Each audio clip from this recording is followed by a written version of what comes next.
temas que a ti te interesan. Combinación Clave, junto a Fernando Paulsen. Somos opinión. Somos la clave. Estamos en estudio con nuestro primer invitado. Él es el rector de la Universidad de Chile y presidente del Consorcio de Universidades del Estado, Ennio Vivaldi. Gracias por estar acá, Ennio. Hola, gracias a ustedes por invitar. Partamos por algunas de las cosas que son interesantes. ¿Cómo estás viendo el Consorcio de Universidades del Estado que tú encabezas, la discusión que se ha dado en esta campaña respecto, por ejemplo, del término del CAE? Que en la campaña básicamente ha habido una gran discusión sobre si es que se termina para siempre o se le dan facilidades a los alumnos. ¿Cuál es la visión que tienen las universidades al respecto? Ya. Nosotros somos partidarios de una responsabilidad del Estado en materia de educación y de hacer efectivo el concepto de que la educación es un derecho. Si no, hay una doble falta. Uno está diciendo algo para que suene bonito. Cuando uno dice la educación es un derecho, todos los chilenos tienen derecho a ingresar a la universidad. Si no lo acompaña de acciones concretas que permitan efectivamente un ingreso a la universidad, hace una cosa muy difícil. Por lo tanto, el tema de fondo para nosotros es que la sociedad se responsabilice por permitir que todos los chilenos que tengan los talentos, las capacidades, puedan efectivamente llegar a la universidad. Ahora, se ha enfatizado demasiado si el CAE, el préstamo, como detalle administrativo del CAE, y lo cual está bien, o sea, por supuesto que uno tiene que abordarlo y la gente quiere saber en qué situación está, eso es evidente. Pero también se ha ignorado, digamos, el tema de fondo, y es cómo se financia el sistema universitario. Y ahí hay cosas, yo diría, conceptuales muy, muy, muy importantes, como por ejemplo el hecho que un joven sepa que su carrera se la otorgó su país y que su país le dio una oportunidad de estudio, y lo hizo en un ámbito pluralista, en que todas las ideologías, todas las posiciones políticas, todas las religiones eran igualmente respetadas, en otras palabras, que un Estado capaz de ofrecer lo que toda la vida hemos llamado educación pública. Evidentemente ese joven se forma en un espíritu de pertenencia a su país, una deuda no con un banco, sino que con el país, con la sociedad, una deuda, digamos, que él la siente y que va a afectar la forma como él va a vivir su carrera. Ahora, eso es lo fundamental. Y nosotros vemos que detrás de esta discusión, de nuevo, ya uno echa de menos los temas que realmente son relevantes: responsabilidad del Estado, sentido de la educación pública, qué sentido tiene hacer efectivos los derechos de las personas. Te pongo otro ejemplo. En el proceso reciente de la prueba de la PSU, ¿ya? Hubo una avioneta que llevó la prueba a Juan Fernández. Es un despliegue enorme que hace el DEMRA de la Universidad de Chile, tanto por la parte técnica como por la parte logística de la prueba.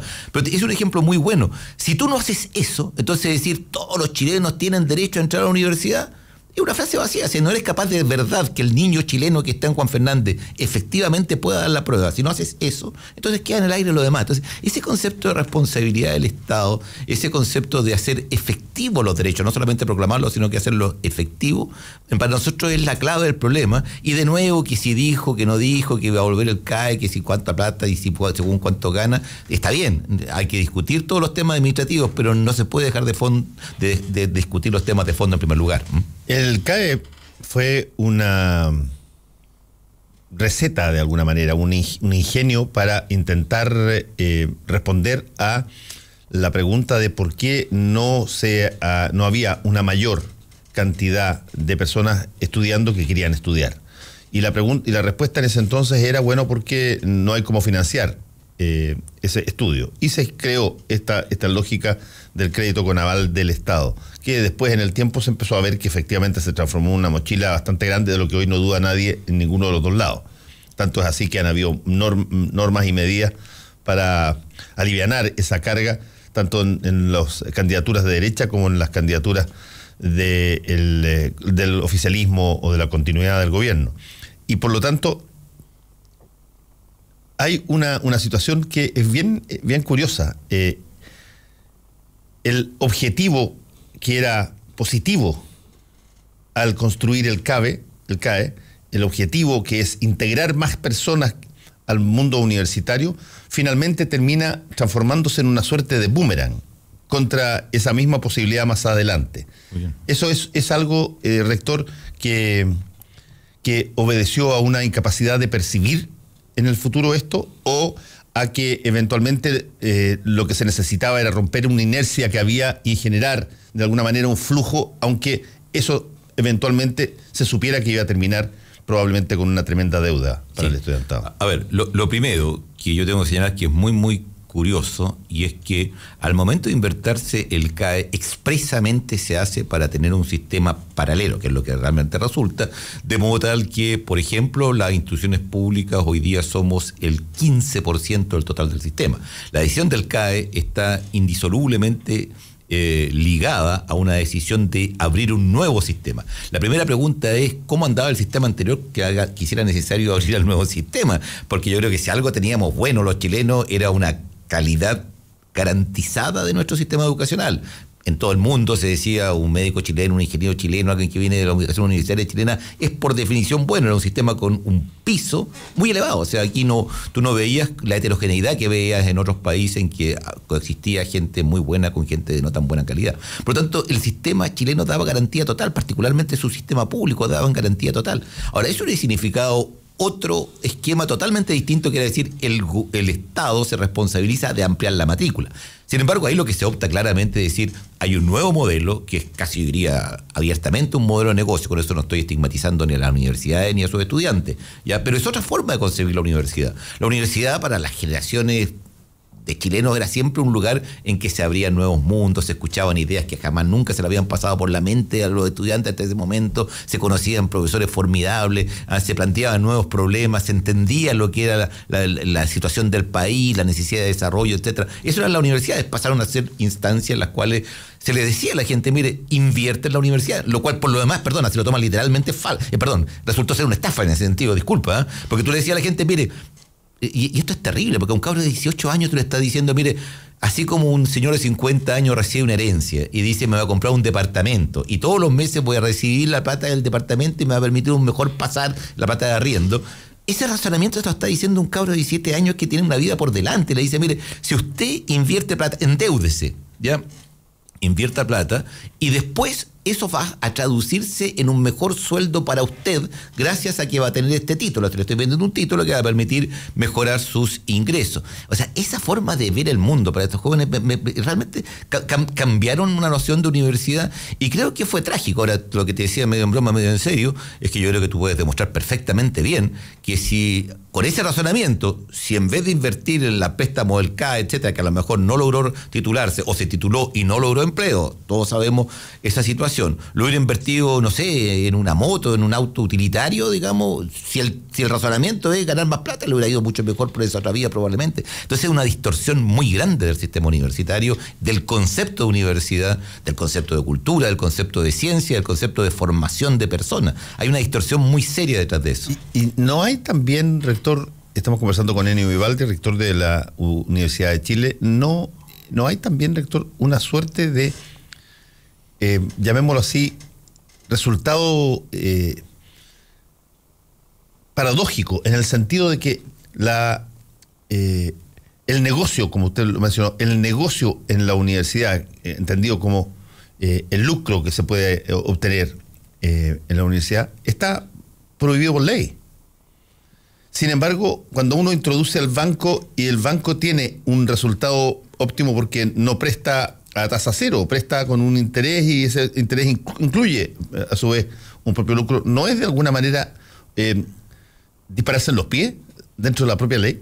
Bueno, yo creo que no cabe ninguna duda. O sea, perdón, es difícil pensar que en Chile hayan legiones de San Francisco de Asís que hayan tomado las universidades privadas. O sea, es evidente que todo el interés por la universidad privada es considerado que las universidades en Chile nuevas son probablemente los negocios más lucrativos del mundo. O sea, impresionante la cantidad de plata que se gana en eso. Bueno, de hecho, se vendieron universidades por millones de dólares. Lo evidente, están todas las empresas relacionadas y todo esto. Yo creo que o sea, es casi un insulto a los auditores pensar de que la gente no ha lucrado con las universidades y que este no fue un sistema hecho para lucrar. En primer lugar, para lucrar. En segundo lugar, también yo creo que uno se pregunta por qué ha sido tan áspera la discusión sobre universidades. Yo creo que porque otra cosa que ha estado presente desde luego es el tema de los grupos de poder, de las influencias, ¿me entiendes? Yo creo que también es un tema muy pertinente, ¿ya? O sea, claramente la gente hay grupos que quieren formar élites para el país y dentro de un determinado marco ideológico, lo que fuere. Yo creo que eso también ha estado presente en impedir que haya un resurgimiento de la universidad pública de verdad, ¿me entiendes? Y eso yo creo que ha sido sin lugar a duda algo que ha hecho muy difícil discutir el tema de universidades. Entonces siempre te llevan para otra cosa, o sea, pero el tema de fondo es: ¿queremos universidades públicas de verdad? ¿Queremos asumir una responsabilidad? ¿Tenemos universidades para todos los chilenos pluralistas? ¿Queremos que esas universidades estén insertas en lo que son los proyectos de desarrollo global del país? Bueno, esas cosas quedan perdidas en la discusión, lamentablemente. Estamos conversando con Ennio Vivaldi, rector de la Universidad de Chile. Rector, dentro de todo este sistema hay una variable que ha sido históricamente criticada, pero no ha tenido quizás la relevancia muy fuerte en estas elecciones, ni tampoco en las pasadas, y que tiene que ver con la forma en que se mide lo que se sabe en la universidad. Esta lógica de básicamente consultarle a los alumnos lo que ellos saben a través de pruebas estandarizadas, de generar una prueba como la PSU de ingreso también estandarizada, lo que de alguna manera dice de que todos los alumnos de Chile tienen la misma posibilidad de saber los contenidos de esa PSU de acuerdo a cómo salen de la educación secundaria, lo que todo el mundo sabe que no es cierto. ¿Qué tanto eso? Hoy día entiendo que se está discutiendo la posibilidad de una licitación de la PSU. ¿Qué tanto ese instrumento conspira también a la hora de la selección de alumnos en la universidad chilena? A ver, ahí hay varias cosas. Lo primero que yo tengo que decir, y lo tengo que decir con un orgullo que no es un orgullo propio de la Universidad de Chile, un orgullo de todos los chilenos, las pruebas de selección a la universidad que han estado siempre bajo la responsabilidad de la Universidad de Chile son excelentes. O sea, piensa en lo que significa la parte técnica, pedagógica de elaborar la prueba y que sea una prueba que responda, digamos, a lo que se ha solicitado. Y implementar la prueba, o sea, la logística de hacerlo a lo largo de todo Chile, que es una cosa increíble. Piensa en otras pruebas que ha habido de nivel nacional para algunas profesiones que han sido motivo de escándalo en algunos momentos, ya lo fácil que es que las cosas salgan mal en un proceso tan complejo como este, y lo excelente que la Universidad de Chile lo ha hecho. Yo creo que es lo primero que tengo que resaltar, estoy obligado a resaltarlo, porque detrás de eso también hay una molestia porque sea una institución estatal la que se haga responsable de la génesis y administración de la prueba. Ahora, habiendo dicho eso, es evidente que en un proceso que compromete a todas las universidades, uno espera que todas las universidades sean quienes participen en algunos lineamientos y lo que son la conceptualización de cómo quieren que la prueba sea. Y eso es evidente. Ahora, eso se puede compatibilizar perfectamente bien en Chile, y así se ha hecho ya con una instancia que depende del Consejo de Rectores y otra instancia que es la que implementa la prueba. Ahora, si a alguien le parece inaceptable que sea una instancia estatal la que haga la prueba, podemos comparar perfectamente bien cuál es la historia de lo estatal y lo privado en cosas de este tipo en Chile. Yo feliz voy a la comparación, pero yo creo que es una cosa más bien de orgullo de todos los chilenos, cómo se ha implementado la prueba por parte del DEMRE, y el DEMRE sin lugar a dudas se ha preocupado de tener consultoría internacional. Lo otro que es muy importante es no confundir las oportunidades reales que reciben. Evidentemente, ¿no? Decir que una niñita de nivel socioeconómico bajísimo en Chiloé tiene la misma oportunidad de tener un buen rendimiento en la prueba que un joven que ha tenido todas las oportunidades en muy buenos colegios en Santiago, evidentemente eso es una burla, eso es agregar al daño la burla o el insulto, y evidentemente que ahí lo que estamos reflejando es una sociedad totalmente discriminada, una despreocupación total del Estado por la educación pública. Ya aquí, si uno tiene un nivel socioeconómico adecuado para comprar una buena educación, la tendrá, y si no, el Estado no asegura ni garantiza nada en la práctica. O sea, sí, perdón, esa es la mentalidad con la cual se ha trabajado. Hemos logrado defender las universidades estatales a toda costa, a pesar de un desinterés total ya de parte del Estado por todos estos años en el sistema público, ¿ya? Y eso nos parecía muy interesante. Por lo demás, en este gobierno, que había una propuesta, digamos, de revitalizar, casi de refundar un sistema de educación pública como el tradicionalmente ha tenido Chile y como el que tiene la enorme mayoría de los países desarrollados del mundo. Entonces, me parece, volviendo a su pregunta, que efectivamente sí, hay todo un componente, hay toda una campaña en contra de las pruebas que creo que tergiversan enormemente la raíz real de los problemas reales y desconocen el tremendo éxito que ha tenido el DEMRE de la Universidad de Chile en su capacidad de gestionar y de implementar esta prueba. Ahora, en lo otro que usted dice estoy totalmente de acuerdo, pero ahí entramos en un problema mucho más complejo que, por ejemplo, me gustaría señalar una cosa. Para mí es tremendamente importante evaluar en un joven la capacidad de resolver problemas nuevos, por ejemplo, cómo resuelve problemas, digamos, a los cuales no ha sido enfrentado previamente. Muy importante si el joven tiene sentido de equipo la solución del problema. Eso también es una cosa que en Chile ya no nos hemos preocupado prácticamente nunca formalmente de eso, de entender de que el conocimiento es algo que más que dependa de uno, de lo que la persona memorizó, es también su capacidad de integrar redes, de formar equipos de trabajo, de discutir, de aprender del prójimo, por ponerle ejemplos muy concretos de una forma de ver la pedagogía distinta, que no es una cosa en la cual el conocimiento es algo que está ahí debajo de una piedra, que uno levanta la piedra y lee la respuesta a las preguntas, sino que tiene que ver con una construcción activa que hace el joven de cómo solucionar los problemas reales, sea esto desde la construcción del puente a sanar un paciente, a resolver un caso jurídico, etcétera, etcétera, etcétera. Es una parte creativa y una parte de equipo. Ahora, hay no sé si que es un síntoma, o cómo lo interpreta usted, si es un síntoma del problema o del fenómeno mayor de las universidades, o es algo más. Históricamente, las universidades, a través de los centros de alumnos de las universidades, reflejaban un poco también la vida política general del país, y habían militantes de cada partido más importante que asumían la fecha, en el caso de la Universidad de Chile o la FEUC. Lo que desde el momento en que los estudiantes del 2006, primero que nada en la educación secundaria, y el 2011 en la educación universitaria, ponen el tema de la educación en el eje de la discusión política, a partir de ahí empieza a pasar un fenómeno bastante curioso. Ya no aparecen los partidos tradicionales dentro de las opciones para presidentes o presidentas de centros de alumnos de las universidades. En prácticamente casi todos los nuevos centros de alumnos han aparecido movimientos nuevos, tanto de derecha como de izquierda, que reflejan una situación que eventualmente se puede proyectar a lo que puede sucederle a los partidos tradicionales eventualmente en el país en general. ¿Qué tanto ese fenómeno nuevo, el joven que critica, que ha criticado y que ha salido a la calle a cuestionar el tema universitario, cómo se ve esa misma persona inserta dentro y ahora gobernando los centros de alumnos? Sí, esa pregunta yo creo que es muy importante. Ahí creo que ahí toca un tema que obliga a una reflexión muy profunda, ¿ya? Desde luego, o sea, yo diría dos cosas de partida. Usted tiene absolutamente toda razón. O sea, en la década del 60, 50, etcétera, la enorme mayoría de estudiantes universitarios se identificaban cabalmente con algunas de las opciones políticas que habían en el Parlamento, incluso. Exacto, digamos. Había un sector extraparlamentario también en las universidades, pero casi todas estaban identificadas con los partidos políticos convencionales que tenían parlamentarios. ¿Ya? Entonces la gente era o socialista, o democratiano, comunista, el Partido Nacional. Eso era la década del 60, y es tremendamente importante porque eso dejó de ser así.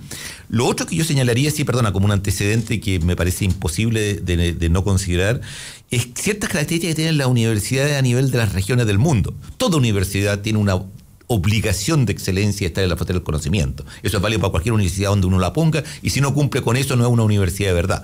Habiendo dicho eso, las regiones tienen también ciertas características. Le nombro una al paso. ¿Dónde se ha visto fuera de América Latina, y especialmente el caso chileno, un caso emblemático, que una universidad es la responsable de crear una nación? La Universidad de Chile creó la nación Chile, donde antes no la había. Esta era una colonia, digamos, no había un país realmente, no había una nación, y nosotros jugamos un rol, fuimos hechos realmente para eso. La Universidad de Chile fue hecha para construir culturalmente una nación, y el estudiantado de la Universidad Latinoamericana, la reforma de Córdoba, el ejemplo emblemático, siempre ha tenido una mucho mayor preocupación por los problemas políticos de la sociedad o por las desigualdades de la sociedad que en otras latitudes, porque históricamente las cosas se han dado distintas. Y eso no contradice en nada la primera obligación, que es tener excelencia académica, sin lugar a dudas. Pero las características también hay que entender que en América Latina se da esa característica histórica. Y lo que usted dice, yo creo que es una tremenda realidad, y es que ¿por qué se demoraron tanto? En primer lugar, le importó un bledo no tener ninguna repercusión. O sea, uno veía claramente cómo, incluso en el tiempo de la dictadura, había mucho más representación de los partidos políticos del momento en la universidad que lo que pasó después. Eso debe haber sido un tema de reflexión. Y si me permite, eso también está muy vinculado, porque uno no puede tomar así como livianamente estos errores en la encuesta, porque uno tiende a decir, jajaja, que son tontos, se equivocaron por tanto en la encuesta. A lo mejor eso es un síntoma de un problema mucho más grave, y es que no tenemos idea de lo que de verdad piensan los chilenos. No se sabe medir a una parte de la población que no sabemos qué piensa, digamos. Pero por supuesto, no sabemos lo que... O sea, perdona, es que lo que yo quiero decir es una cosa mucho más grave, ¿eh? Lo que estoy diciendo es, porque de repente uno escucha entonces que los tipos que hacen las políticas para el país proponen, parten de fundamentos, parten, por supuesto, como cualquier razonamiento, parte de premisa. Entonces de repente alguien va a decir, no, es que el chileno cambió y el chileno prefiere lo privado a lo público, por ejemplo. Y el tipo lo dice como quien está dictando una verdad venida del cielo. Y uno dice, bueno, y cuando uno dice eso, ¿el chileno es verdad? ¿Eso es lo que el chileno piensa? ¿Ah? ¿O el chileno se preocupa más de sus cosas, que no le interesa tanto la parte solidaria? ¿Será verdad eso? Porque yo creo que el tema de la encuesta lo que realmente está diciendo es que a lo mejor la gente que se supone que habla en nombre de Chile tiene poca idea de lo que están pasando de verdad en el país. Y ejemplo de eso es que la absoluta incapacidad de convocar, de entusiasmar, de generar identidad en un grupo tan importante como son los profesionales de las mejores universidades que van a tener la responsabilidad del país en el futuro. Rector, otra pregunta, perdón, yo creo que el tema que usted plantea es excelente, ojalá lo discutiéramos más en la sociedad chilena. Lógico, y es interesante ver cómo hay un distanciamiento entre las visiones que dan esos alumnos en los centros de alumnos de las distintas universidades, con lo que incluso personas que tienen ideas similares hablan y dicen en la sociedad en general. Ese divorcio es bien extraño, y pasa tanto en el lado derecha como en la izquierda.